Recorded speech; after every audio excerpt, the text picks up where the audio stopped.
Humans are responsible for the planet. The Catholic social teaching teaches us to be stewards of our earth, to be responsible for it. Yet, humans destroyed countless habitats and environments, such as the most biodiverse place on Earth, the rainforest. The greatest threat to a rainforest remains to be deforestation. Many large companies, corporations, take advantage of the many treasures that lay within it for their own financial gain. Humans and its society need many of its products, such as paper and pulp, but that is not an excuse for these companies to clean cut or over harvest these goods without caring for the repercussions onto the environment.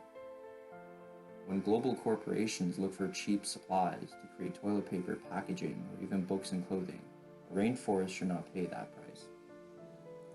There are a countless number of indigenous communities in Indonesia and around the world who have relied on these rainforests to support their lives and provide their livelihoods. These forests are being cut down and replaced with monocrop tree plantations, which are solely being processed into wood-based fabrics. Protecting these rainforests is critical to ensuring human rights, endangered ecosystems, and our global climate. The Catholic social teaching of stewardship calls for us to take care and preserve the world. Deforestation and the abuse for its products and our own monetary gain clearly violates its Catholic social teaching.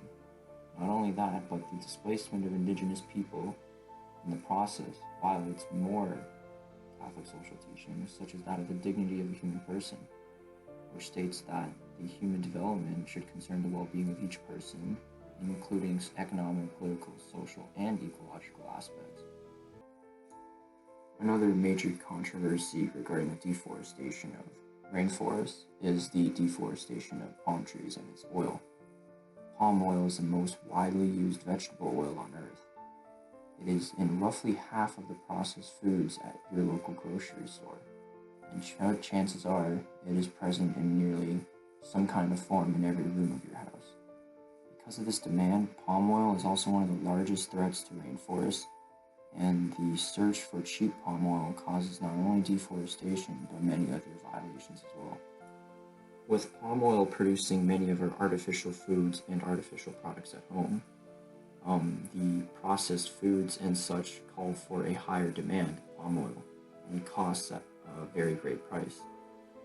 It violates many human rights, as many indigenous people and rural communities were forced to leave or are displaced from the expansion of these palm oil plantations.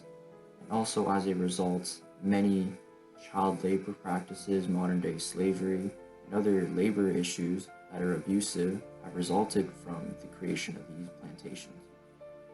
And these all occur mostly in Indonesia and Malaysia, where the major production of the world's palm oil is being produced. Palm oil is causing other ecological issues as well, such as its expansion of plantations pushing towards other rainforests and ecologically diverse locations. And this expansion is driving a lot of exotic animals to the brink of extinction, such as the Boran orangutan, Sumatran rhino, and Sumatran elephant.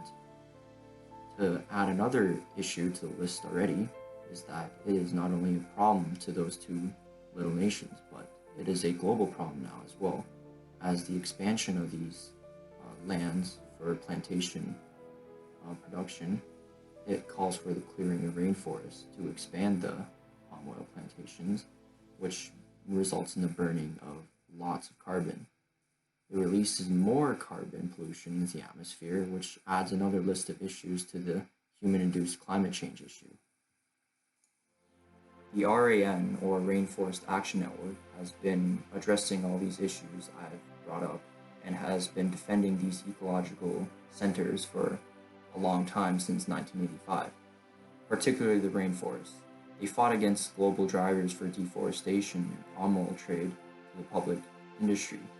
They've addressed the palm oil crisis many times and have provided their own solutions, such as boycotting or exposing these snack fruit, food, or artificial product companies to the consumers and have pressured the companies to choose substances otherwise. They've also addressed the countless amounts of deforestation occurring by exposing all of the popular and well-known banks who are backing them, telling people to consider otherwise and know that what they are doing is wrong. And I've also directly pressured the banks to switch off of this practice, as it is clearly unethical and wrong.